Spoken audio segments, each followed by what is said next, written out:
하나님 말씀 요한복음 9장 3절, 7절, 2절 보겠습니다. 예수께서 대답하시되 이 사람이나 그 부모의 죄로 인한 것이 아니라 그에게서 하나님이 하시는 일을 나타내고자 하심이라. 7절입니다. 이르시되 실로암 못에 가서 씻으라 하시니 실로암은 번역하면 보냄을 받았다는 뜻이라. 이에 가서 씻고 밝은 눈으로 왔더라. 아멘. 어제 미처 전하지 못한 말씀, 또 아주 중요한 중심 메시지를 전하긴 했는데 조금 더 자세히 다시 한번 강조할 필요가 있어 2절 말씀만 읽었습니다. 예수님께서 소경에게 실로암 못에 가서 씻으라 하여 소경이 눈을 뜨고 왔습니다. 기적이죠. 우리가 뭐랄까요, 다른 때 같으면 이 기적, 눈을 떴다는 것에 초점을 많이 맞췄을 겁니다. 근데 여기는 유독 예수님이 어떤 수단을, 재료를 그냥 단순히 말씀만 하지 않고 이런 것들을 사용하셨어요. 또 말씀도 그냥 눈을 떠라 이런 게 아니었어요. 씻고 와라 그랬습니다. 예수님이 복음서에 보면 소경 눈 뜨게 한 기적을 5번 행했습니다. 그 중에 제일 복잡하게 한 게 이겁니다. 어떤 때는 그냥 봐라, 눈을 떠라 이렇게 말씀으로 직접 고치니 2번 정도. 어쩔 때는 손으로 눈을 이렇게 대고 이러시고, 또 어쩔 때는 침을 살짝 바르기도 했어요. 근데 이거는 진흙을 이겨서 눈에 딱 붙여놨어요. 이렇게 옛날에 종기 나면은 고약 붙여놓듯이 딱 붙여놨어요. 그리고 실로암 못에 가서 씻어와라. 상당히 어려운 요구를 하셨습니다. 제일 어려운. 그래서 요한은 성령의 감동에 따라 이를 약간 우리에게 풀어 설명할 필요를 하나님이 느끼게 해주셨어요. 그래서 하나 더 가르쳐준 게 뭐냐면, 실로암 못이 뭔지만 가르쳐줘도 우리가 이 말씀을 이해하는 데 부족함이 없겠다. 실로암은 번음을 받았다는 거라. 근데 예수님이 보냈잖아요. 어디로 보내냐면 보냄을 받았다고 하는 그곳에 보냈어요. 재밌죠? 실로암은요, 구약에도 나옵니다. 실로암 물이라고. 예. 이 실로암 물 자체를 왕의 우물, 왕의 물이라 그렇게 사람들 부릅니다. 그래서 이 장애 있거나 부정하다 생각하는 사람 못 오게 한 거예요. 왕의 물이라는 거예요. 그럼 예수님 말씀대로 어떻게 되는지 아십니까? 예수님이 자기 자신한테 보낸 것 같게 되는 거예요. 재밌잖아요. 말 그대로 하면 예수님이 너 실로암 못에 가서 씻고 와라, 이 말은 그 물이 곧 내 물이라는 뜻이에요. 나한테 다시 갔다 와라 이런 말이에요. 그러니까 이 사람은 결국에는 예수님으로 해서 예수님으로 해서 좀 표현이 그런가요? 그렇게 돌고 돌아서 고침을 받고 온 거예요. 유대인들이 가장 놓치는 게 뭡니까? 메시아 하는데 절대 메시아를 모른다는 거죠. 빙글빙글 돌긴 하는데, 말씀하면서 빙글빙글 돌으라는데 몰라요. 그러니까는 이 소경의 행위는 예수를 모르고 메시아를 안다고, 성경을 안다고 하는 사람들의 사실은 어두운 면을 이 암시적으로, 비판적으로 보여주는 거기도 합니다. 진짜 눈 어두운 사람은 지금 자기 눈앞에 있는 지가 누군지 못 봤어요. 이해가 되시죠? 이 사람은 눈을 떠서 본 적이 없어요. 그런데 예수님이 선지자요 왕이요 제사장으로 오셔서 실로암 못에 가서 씻고 와라 그랬어요. 실로암 못, 부자한 사람 못 간다니까요. 왕의 우물이라고. 그런데 거기를 갔어요. 보지도 못한 사람의 말씀을 듣고 지금까지 자기가 태어나서 들은 모든 사람의 말을 다 무너뜨려버리고 그 어려운 일을 하고 바로 그 왕에게 가가지고 씻음을 받고 돌아와 누굴 봤어요? 자기 왕된 주님을 바라보게 된 거예요. 저 인간들은요, 나면서부터 눈을 뜨고 성경을 읽고 선생님들한테 배우고 그랬는데 예수님을 못 알아보고 그 예수님이 성경을 가지고 풀어줬는데도 못 알아보고 어떤 일이 이렇게도 말했어요. 성경에 보면 말씀을 물이라고 표현한 데가 또 여러 군데 있어요. 그 말하면 예수님이 지금 앞에서 한 그 대적자들 행위를 반대로 이 눈 감은 사람을 통해서 그는 말씀대로 말씀이 있는 곳으로 갔다 이렇게 말하게 돼요. 그러니까요. 어제 말씀드린 대로 예수님은 자기의 정체를 확실하게 즉 보냄받은 자라는 걸 드러내면서 동시에 대적한 그 유대인들은 소경 맛도 못한 정말 눈 어두운 사람인 것을 그대로 보여주는 그런 사건이 바로 이 소경의 눈을 뜨게 한 사건입니다. 그러니 이 사건에서는 그냥 눈만 뜬 것이 아니고 하나님의 뜻을 이루려 하심이라. 하나님의 최고의 뜻은 예수님을 우리에게 알려주시는 거죠. 기적이 다 그런 겁니다. 우리에게 육체적인 만족이 있으면서 우리 영혼이 예수를 믿고 구원 얻게 하는데 예수님이 누군지를 알아보게 하는데 그래서 표적이라 그런 겁니다. 그게 아버지의 뜻입니다. 이제 어제 미처 말씀드리지 못한 예수님이 보내심을 받았다는 것과 이 소경이 보냄을 받았다는 것. 그래서 예수님은 자기가 누구신지를 확증하신 그런 사건이고 조금 미비한 게 뭐냐면 그 소경은 바로 예수님을 보고도 못 알아본 자들에 대한 비판적 또는 그들의 어두움을 참 부끄럽게 시리 스스로 부끄러울 수 있죠. 소경은 이렇게 눈을 뜨고 왔는데 그래서 깨닫게 하고자 하는 그래야 정말 예수께서 어떤 분이냐 우리의 눈을 뜨게 하시는 분이라는 걸 아버지를 마주 볼 수 있도록 인도하시는 분이라는 걸 그걸 깨닫게 해주는 그래서 이 전체가 보내신 아버지의 뜻을 이루는 사건이라는 것을 우리에게 보여줍니다. 자, 그리고 이제 이렇게 두 개를 이렇게 균형을 맞췄는데요. 오늘 이 시간에는 그럼에도 불구하고 우리가 이제 알 건 다 알았는데도 불구하고 한 번 더 듣고 싶습니다. 예수님이 보내심을 받은 자라는 예수님이 지금 줄기차게 이 주장을 하셨잖아요. 이 계시에 대하여 본 사건이 증명해 주는 바. 그것을 어제 우리가 좀 들었지만 이 부분은 너무 중요하고 여러분에게 좀 뭐랄까요? 좀 표현이 혹시 오해 없으시겠어요? 여러분도 처음 듣는 이야기잖아요. 그죠? 아닙니까?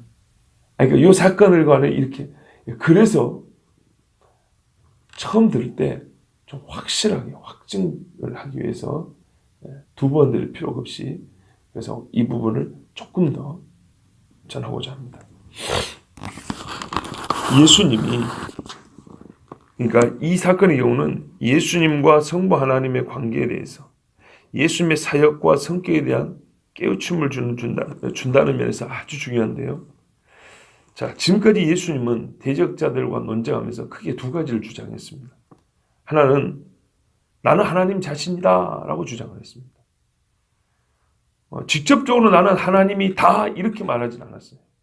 근데 예수님이 하신 말씀을 따라가 보면 그 말씀은 신성의 권위를 주장했다는 걸 알 수 있어요. 인간적 권위가 아니고 신적 권위. 그래서 논리를 추적하면 그 논리적 결론 나는 하나님이다가 나와요. 그렇기 때문에 예수님의 주장은 나는 하나님이다라는 것과 두 번째는 나는 하나님의 아들, 하나님의 종, 보냄을 받은 자다라는 주장입니다. 이것은 동시에 예수님의 신성과 인성 또는 하나님의 본체로서의 영광을 받으시 합당한 분임과 동시에 그가 성경이 말한 대로 하나님의 종으로 중보자로 오셨다는 이 두 가지를 예수님을 항상 놓치지 않고 같이 주장했다는 말입니다. 유대인들은 이 두 가지가 다 싫었어요. 왜냐하면 결론적으로 이 두 가지는 하나를 인정하면 하나를 인정할 수밖에 없는 거예요.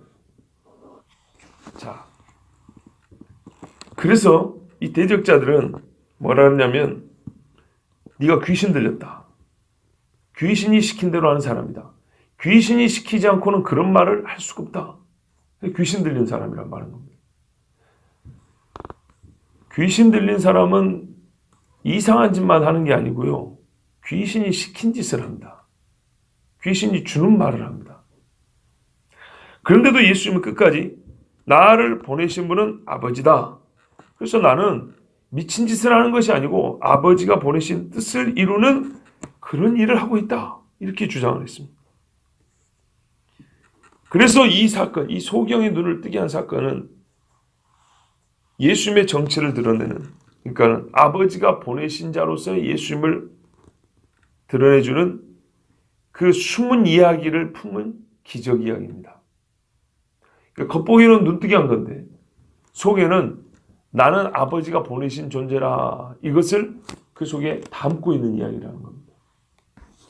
자, 들으셨기 때문에, 한번 들었기 때문에 훨씬 더 이해가 빠를 겁니다. 보십시오. 예수님은 소경의 눈을 뜨게 하고자 했습니다. 싫었는데 억지로 한 게 아니고 소경의 눈을 뜨게 하고 싶으셨습니다. 이게 예수님의 뜻입니다. 그래서 천한 방법을 썼습니다. 침을 뱉는다는 것은 부정하다는 얘기입니다. 율법에도 예수님이 모세가 그랬다. 하나님이 그러세요. 하나님이 아비가 딸에게 침을 뱉어도 부정하겠거든. 그 미리암이 무능병 걸렸을 때 모세가 고쳐달라고 그랬거든요. 근데 하나님이 일주일 동안 진 밖에 있다 들어오라 그랬어요. 그러면서 아버지가 딸에게 침을 뱉어도 그게 부정해서 진 밖에 나갔다 와야 되는데 무능병에 걸렸는데 그걸 한 방에 고쳐주고 그냥 막 떠나려고 그럽니다. 일주일 밖에 있어. 하나님이 그렇게 엄명을 내렸어요. 그런데 여러분, 침을 흙에다가 진흙이 아주 진흙을 만들어서 눈에 붙였으니 안 그래도 눈물어서 부정하다는데 얼마나 부정하게 만든 꼴입니까? 그렇죠? 유대인이 아닌 우리도 얼굴에 침이 묻었다는 것은 정말 이거는 불결한 이야기죠. 자, 그런데 예수님이 천한 방법인 침으로 흙을 진리긴 다음 그것을 이 어두운 눈에다 더 붙여놨어요. 그걸 실로암 못에 와서 씻고 오라 그랬단 말이죠. 이거는 소경으로 하여금 다른 유대인들에게 비난을 듣고 욕설을 들을 행위를 하라 한 겁니다. 침으로 흙을 지닌 다음에 눈에 붙여가지고 어디서 이 깨끗한 실로암 못에 와서 씻는단 말이냐. 근데 소경의 입장에서는 말이죠. 그래서 진짜 하기 힘든 일이에요. 그런데 시킨 대로 했더니 어떻게 됐어요? 눈을 떴죠. 그죠? 소경이 눈을 떴어요. 이거를 좀 문학적으로 표현하면 어떻게 해요? 어둠에서 빛으로 나온 거죠. 맞습니까? 네, 어둠에서 빛으로 나왔어요. 그래서 어둠에서 빛으로 나와서 누구를 만났습니까? 돌아와서 예수님 얼굴을 보게 됐죠. 바로 이 뜻을 예수님이 이루셨습니다. 자, 그러면 똑같은 이야기의 구조를 사람을 예수님으로 바꿔볼게요. 예수님이 이 땅에 오셔서 해야 할 일이 있었어요. 그것은 아버지의 뜻이에요. 이 땅에 예수님을 보낸 것이 아버지의 뜻이에요. 어떻게 오셨습니까? 영광을 버리고 왔어요. 그렇죠? 천한 죄인의 몸을 통해서 나셨어요. 여인이 아이를 낳으면 피를 흘리기 때문에 부정하다. 그 피범벅이 되어 태어났어요. 하나님이.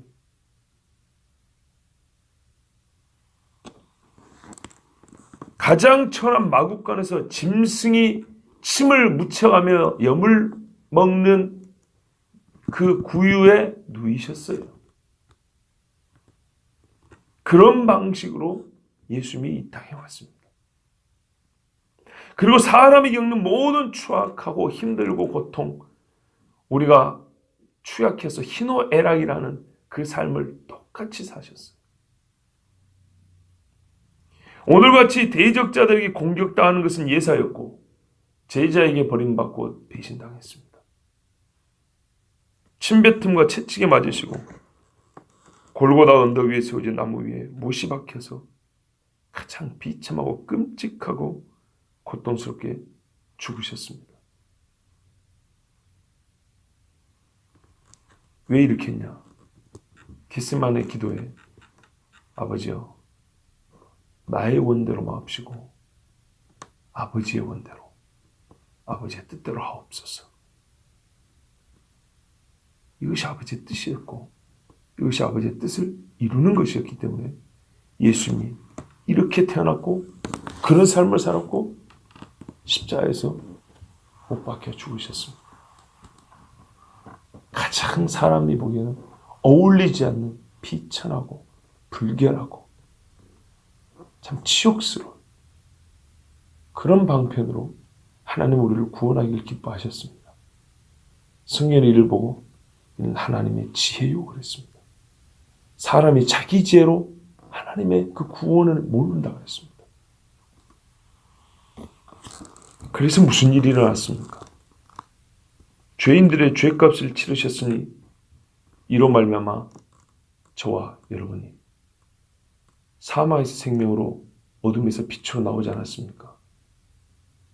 그래서 우리가 휘장을 지나 담대히 보좌에 계신 아버지를 그날 그때 대면하여 본다고 그 소망을 갖고 신앙생활을 하지 않습니까? 요한복음 12장 46절에 나는 빛으로 세상에 왔나니 무릇 나를 믿는 자는 어둠에 거하지 않게 하려 함이로라 그랬습니다. 베드로전서 2장 9절에도 우리가 잘 아는 말씀이죠. 오직 너희는 택하신 족속이요 왕같은 제사장들이요 거룩한 나라요 그의 소유된 백성이니 이는 너희를 어두운 데서 불러내어 그의 기이한 빛에 들어가게 하신 자 빛에 들어가게 하신 자의 아름다운 덕을 선전하게 하려 하심이라 그랬습니다. 오늘 이 사건이 예수님의 일대기 즉 하나님의 보내심을 받은 자로서 예수님의 사역을 마치 전체를 그 성격대로 그 본질대로 축약하여 보여주는 것 같지 않습니까? 우리가 눈을 뜨고 우리를 보내신 그분의 뜻을 그 뜻대로 순종했다니 그 말씀대로 순종했다니 우리가 어둠에서 눈이 열려서 빛으로 정말 우리 주님을 마주보게 되지 않았냐 그 말이에요. 결론적으로 예수님이 소경을 고쳐주신 이 사건은 예수님 자신이 하나님이 하시는 일을 이루고 있음을 대신하여 보여주는 하나의 은유적 성격의 사건입니다. 3절에 그에게서 하나님이 하시는 일을 나타내고자 하심이라 소경을 고쳐주심으로써 하나님께서 하시고자 하는 일을 나타낼 때 하나님은 예수님을 통하여 일을 했습니다. 소경을 고쳐주는 것이 하나님의 하시고자 하는 일을 나타낸다고 그랬어요. 근데 그 사이에 누가 있어요? 예수님이 있어요. 예수님을 통해서. 그러니까 예수님 안에서 하나님의 하시는 일을 나타내고자 하심이라고 말해도 되는 겁니다. 하나님이 소경을 고쳐주고서 하고 싶은 일이 있어요. 그 일을 예수님을 통해서 했어요. 그러면 그 사이에 예수님이 있죠. 하나님이 예수님을 통해서 일을 하면서 예수님을 통해서 하고자 하는 일이 있어요. 그렇죠. 그래서 이 소경을 눈을 뜨게 한 것처럼 이걸 확장하면 하나님이 예수님을 통해서 죄인들의 눈을 뜨게 하는 이 하시고자 하는 일을 나타내 보여주는 거예요. 그리고 이 일은 또한 장차 종말에 있을 이스라엘이 주께로 돌아올 때를 예표하는 사건이기도 합니다. 이사야가 이렇게 말했습니다. 그러므로 내 백성은 내 이름을 알리라. 이사야 52장 6절과 8절 말씀을 제가 두 절만 읽어드릴게요. 그러므로 내 백성은 내 이름을 알리라. 여호와 하나님의 이름을 안다는 거예요. 근데 여호와 진작 알았는데 여호와는 구약시 때부터 알고 있는 이름이죠. 근데 그날이 되면 또 내 이름을 알게 된대요. 그러면서 그러므로 그날에는 그들이 이 말을 하는 자가 나인 줄 알리라. 곧 내니라. 이스라엘이 하나님을 아는 듯 한데 뭔가 아직도 더 알아야 돼. 나 자신, 하나님 자신에 대하여 더 알아야 될 게 있는 것이 이렇게 말합니다. 근데 어떻게 아냐 하면 들을지어다 너의 파수꾼들의 소리로다. 외치는 자들이 있다 이 말입니다. 그래서 그 외쳐줄 때 그들이 소리를 높여 일제히 노래하니 이는 여호와께서 시온으로 돌아오실 때 그들의 눈이 마주 보미로다. 여호와께서 시온으로 돌아온답니다. 그래서 호산나 다윗의 자손이요 주의 이름으로 오시는 이 하고 노래 불렀죠. 여기서 주가 신약에서 주라고 번역했는데 구약에는 여호와를 주라고 부릅니다. 킹제임스 성경 같은 경우는 한국어로 번역할 때 구약이 우리 여호와로 되어 있는데 우리가 감히 어떻게 여호와로 부를 수 있냐. 그래서 전부 다 주라고 번역을 했습니다. 구약 성경에 나는 여호와라 하면 어떻게 번역하면 나는 주라 이렇게 번역을 해놨어요. 여호와 하나님을 부를 때 다르게 부르는 게 뭐냐면 아도나이입니다. 그래서 히브리 사람들은 유대인들은 구약 성경에 여호와가 나오면 무조건 아도나이로 바꿔 부릅니다. 아도나이는 나의 주님 이런 뜻입니다. 항상 주님이라고 바꿔 불렀습니다. 그러니까는 예수님이 예루살렘에 입성할 때 그 말이에요. 당신은 다윗의 자손이면서 하나님입니다 이 말이에요. 그러니까 하나님 자신이 결국에는 구약성경 해석하면 그렇게 나온 거예요. 하나님 자신이 자기 이름으로 오는데 다윗의 자손으로 우리를 와서 구원해 준다는 말입니다. 그걸 알고 부른 거예요. 적어도 해석상 그렇게 나온 거예요. 그런데 예수님이 그 일을 하시되 처음에 오실 때는 어떻게 그 일을 이루어 가십니까? 십자가의 죽으심으로. 다시 오실 때는 영광의 왕으로. 이래서 이 일을 완성을 하신단 말이죠. 근데 유대인들은 처음부터 뭡니까? 왕으로 오셔가지고 저 로마를 무너뜨리고 옛날에 다윗의 영광을 회복하옵소서. 이런 욕심을 가지고 이제 잘못 불렀다 그런 것이죠. 해석상 틀린 게 아니고 그 말씀을 적용함에 있어서 때를 분별하지 못한 거예요. 예수님에게 불려진 노래로는 맞으나 온전하게 알지 못하기 때문에 그때가 아니라는 거예요. 거기는 사람의 너희가 정욕을 위하여 구함이요. 예, 정욕이 그냥 가득 들어있는 그런 노래였어요. 그런 예수님을 잡아 죽였죠. 진짜 자기 왕인 줄 알았으면 잡아 죽였겠습니까? 자, 여러분. 그래서 뭐라고 하냐면 이들이 진짜 예수 그리스도 예수아가 우리의 구원자다. 여호수아, 예수아는 구원이란 말입니다. 구원자가 여호수아, 여호와라는 것. 여호와가 우리를 구원한다는 것을 알게 되는 그날, 그 이름을 아는 그때가 되면 어떻게 된다고요? 주님이 시온으로 다시 돌아온다. 내가 다시 온다 그랬잖아요. 그죠? 너희가 주의 이름으로 오시는 일을 다시 부를 때까지, 진짜 제대로 부를 때까지 나를 보지 못하리라. 진짜 그 노래를 제대로 부를 때 내가 돌아온다는 얘기예요. 시온으로 오시리로다. 이게 시편에도 줄기차게 노래하는 거예요. 그때는 어떻게 되냐고? 그들의 눈이 마주 본다 그랬어요. 하나님의 말씀을 듣고 이스라엘이 회개하고 예수가 우리 구원자 여호와의 이름으로 오시는 분이었구나 이렇게 깨닫게 될 때 주님이 다시 오는데 그때는 어떻게 한다고요? 마주 본다고요. 자기의 왕을 진짜 알아보고 마주보고 영접한다고. 이게 이사야가 예언합니다. 지금 이 어두운 유대인들이 아까 처음에 말씀드린 어두운 유대인들이 예수님이 누군지 몰라요. 성경을 몰라요. 그러니까 예수님 이런 말씀도 있잖아요. 이 잘난 유대인들이 뭘 물어봤어요? 7명의 남편을 둔 여자가 부활할 때는 누구 부인이 됩니까? 예수님이 너희가 하나님도 모르고 하나님의 능력도 모르고 성경도 하나님의 말씀도 알지 못하는도다. 이 지경입니다. 그런데 성경을 알고 하나님의 능력을 알게 되면 어떻게 해요? 진짜로 자기들의 주님을 마주볼 수가 있어요. 그때 마지막에 수많은 구원받은 사람들이며 또 회개한 이스라엘이 자기들에게 말씀에 오신 분이 주 그리스도, 즉 여호와의 이름으로 오시는 이라는 것을 알게 되는 날, 파수꾼들의 소리를 듣고 어둠에 덮였던 눈이 띄어서 돌아올 때에는 밝은 눈으로 주님의 눈을 마주보게 될 것입니다. 이것이 또한 이 사건에 감추어진 이스라엘이 주시는 메시지입니다. 너희가 진짜로 내 말을 듣는다. 내가 바로 여호와의 이름으로 오는 이인 줄 알고 진짜로 내 말을 듣는다면 너희는 이 어둠이 벗겨지고 밝은 눈으로 나를 알아보고 나의 눈을 마주보고 시온에서 진짜 그때 다윗의 나라를 다시 세울 거다. 이 약속입니다. 그리고 여러분, 끝으로 지금도 이 현실 세계를 한 걸음 한 걸음 살아가는 저와 여러분이 이 깊은 진리를 아는 것과 동시에 실천해야 될 게 있습니다. 여기서부터 시작입니다. 그건 뭐냐면 이 소경처럼 하는 겁니다. 소경처럼 하면 소경과 같은 은혜를 받습니다. 첫째는 구원이요. 둘째는 삶에서 매사에 어둠이 걷히고 밝음 안에서 살 수 있습니다. 실로 한번 해석하면 보냄을 받았다는 뜻이라.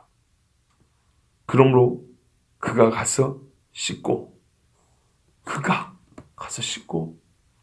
보면서 왔더라. 우리가 주의 말씀에 순종하면 매사에 주님을 볼 수 있습니다. 주님이 그 일 가운데 거하시는 걸 볼 수 있습니다. 주님이 우리와 함께하고 있는 것을 볼 수가 있습니다. 성경 번역은 우리가 조금 약하게 되는데 말하면 하나님께서 그 안에서 하시고자 하는 일이 있다고 했어요. 이 소경 안에서 역사하고자 하는 일이 있는 거예요. 하나님께서 예수의 말씀에 순종하는 우리 안에서 역사하고자 하는 일이 있어요. 그래서 성경은 또 이렇게 말이죠. 하나님의 기뻐하신 뜻을 위하여 우리로 소원을 두고 행하게 하신다. 우리 안에서 뭔가 끌어오름이 있어요. 원하고 하고 싶어하는 열망이 막 타올라요. 그래서 하나님의 일을 행해요. 그래서 그 일을 행하면서 누구를 봐요? 하나님을 보게 돼요. 이런 분이었구나 하나님이. 이렇게 역사하시는 우리 주님이구나. 이걸 깨달아요. 얼마나 감사와 은혜가 되는지 모릅니다. 주께서 나를 보내셨습니까? 그러면 보냄을 받은 곳으로 가십시오. 이거는 선교사만의 문제가 아닙니다. 이런 모든 주님에게 정말 눈이 멀었던 죄인들이 보냄을 받으면 가야 한다는 얘기입니다. 그러면 우리의 눈이 뜰 것이고 주님을 마주보면서 주께로 다시 돌아오게 될 것입니다. 기도하겠습니다. 하나님 감사합니다. 어린아이 같은 심정이 우리에게는 있어야 하고